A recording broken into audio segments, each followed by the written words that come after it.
Hello guys! Kumusta mga guys?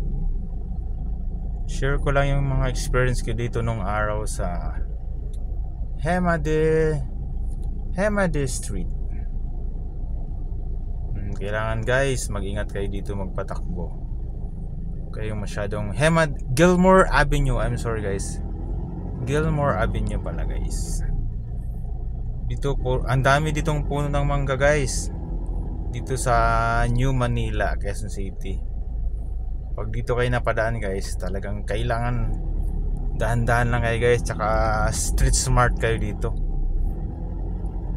Dahil takaw dito sa aksidente.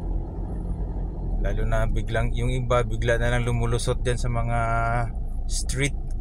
Kasi mga street dito from First Street hanggang dun sa 14th Street.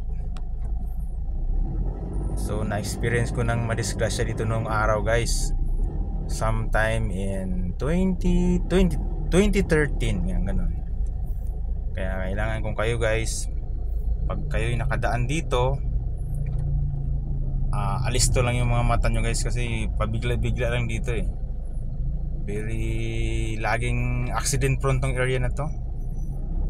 Kung dito ang daming mga puno ng mangga. Kaya yun lang guys, ingat lang kayo dito pag dito kayo napadaan sa mga Gilmore Avenue na ito. Kasi accident prone nga siya eh. Alright guys, thank you for watching. Thank you guys. Magto-turn left na ako sa Aurora Boulevard. To-turn left na ako guys. Ito yung Gilmore Station, LRT Gilmore Station guys. Alright guys, dito na ako sa Aurora guys.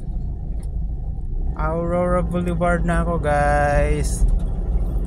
I'm going to Rob Mag guys. And dito yung Rob Mag Robinson's Magnolia guys. Part of Quezon City, Philippines. Nakita ko na si Robinson's Magnolia. Ayun siya guys oh. Ayun si Robinson's Magnolia. Welcome to Robinson's Magnolia. Welcome. Punta tayo dyan sa loob guys.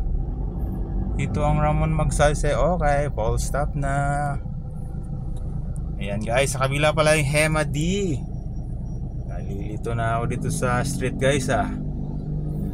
Sa kabila guys is dyan yung St. Paul College. Yan naman papuntang Cubao, Quezon City. Straight lang guys, going to yan, Cubao, Quezon City. Alright, thank you for watching guys. Thank you for watching. Thank you, bye.